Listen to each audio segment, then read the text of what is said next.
আজকে কচুর শাক বানাবো। কচুর শাকটা আমি প্রথমে বয়েল করে নিয়েছি। কাটতে সবাই জানে, একটু ছোট করে কাটছি।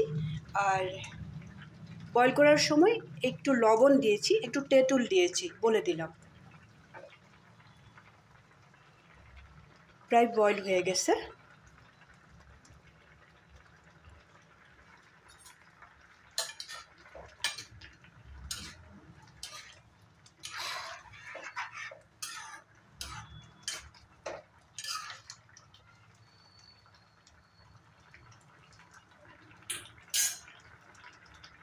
এইদিকে আমি কচু শাকে দেওয়ার জন্য একটু বুট বয়েল করে রেখেছি, আলু আর বড় সাইজের একটা পেঁয়াজ কেটে রেখেছি।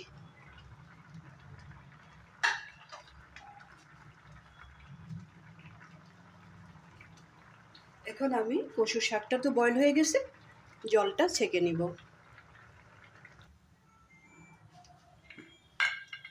বয়েল করা কচুর শাকগুলো ছেঁকে নিয়েছি। এখন একটা ননস্টিকের প্যান বসিয়ে দিলাম। এখানে চাইলে সাদা তেলও দেওয়া যায়, সরষের তেলও দেওয়া যায়। আমি একটু সরষের তেল দিয়ে দেব।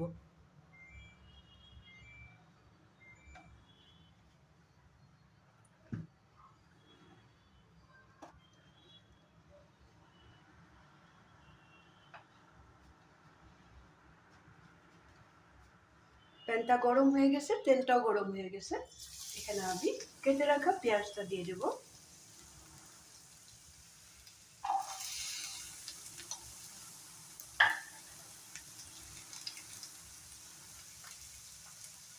পেঁয়াজটা দেওয়ার সময় একটু হলদি পাউডার,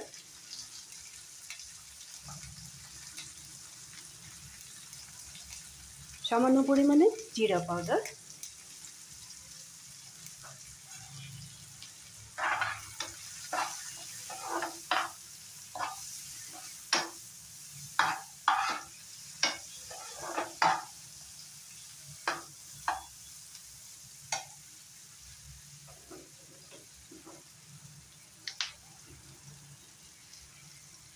একটু কাশ্মীরি লঙ্কার গুঁড়া দিয়ে দেব।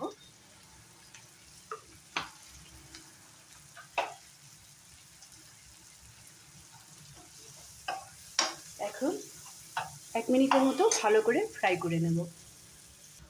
পেঁয়াজটা ফ্রাই হতে থাক। এখানে আমি কাঁচা লঙ্কা নিয়ে নিয়েছি, একটার মতো গোটা রসুন নিয়ে নিয়েছি।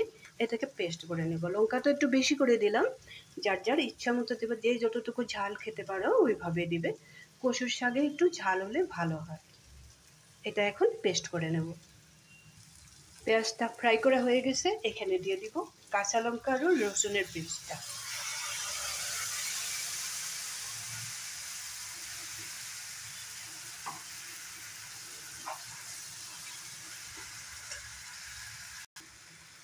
মশলাটা ভালো করে ফ্রাই করে নিয়েছি।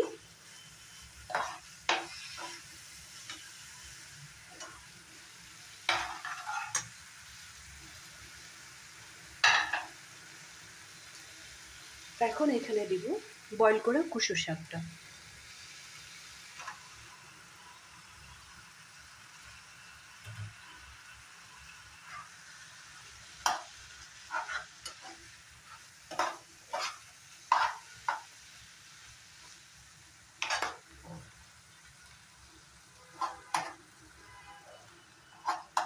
কচুর শাকটা বয়েল করার সময় যে আমি একটু তেঁতুল দিয়েছিলাম, তেঁতুলটাও এখানেই দিয়ে দিয়েছি।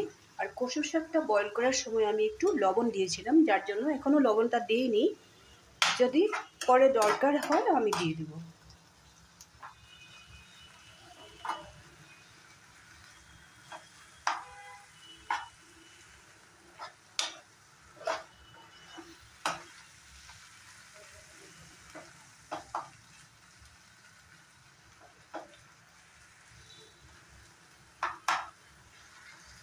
শাকটার থেকে একটু জল বেরিয়ে গেছে, পেঁয়াজের থেকেও একটু জল বেরিয়ে গেছে।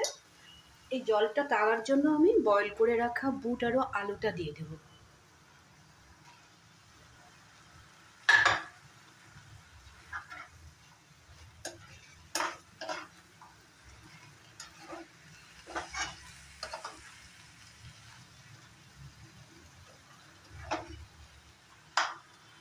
এখন 1 মিনিটের মতো রান্না করে নিলেই কচুর শাকটা রেডি হয়ে যাবে।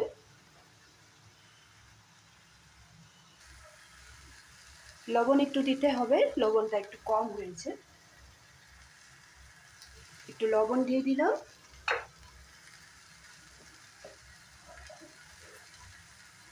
সামান্য পরিমাণে চিনি দিয়ে দিলাম।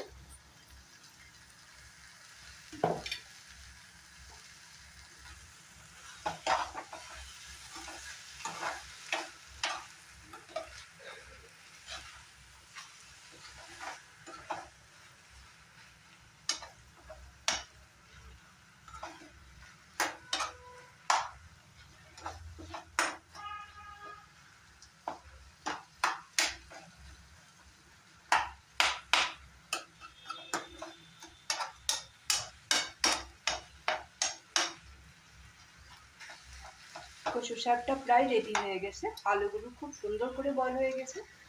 এখন এখানে দেওয়ার বাকি আছে একটু ঘি আর গরম মশলা।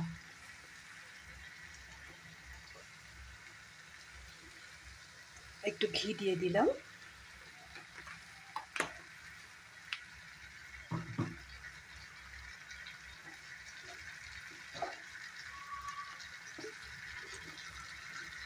এখানে দিয়ে দিব একটু এলাচের গুঁড়া, দালচিনির গুঁড়া।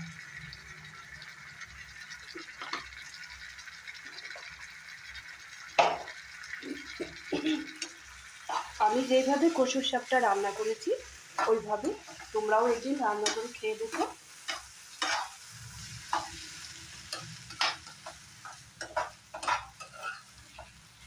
কচুর শাকটা আমার রেডি হয়ে গেছে। এই রেসিপিটা যদি তোমাদের ভালো লেগে থাকে তোমরাও বাড়িতে বানিয়ে খাবে।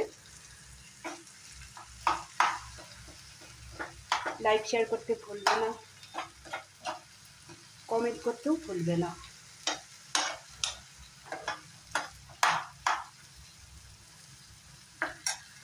সবসময় ভালো থাকবে, সুস্থ থাকবে।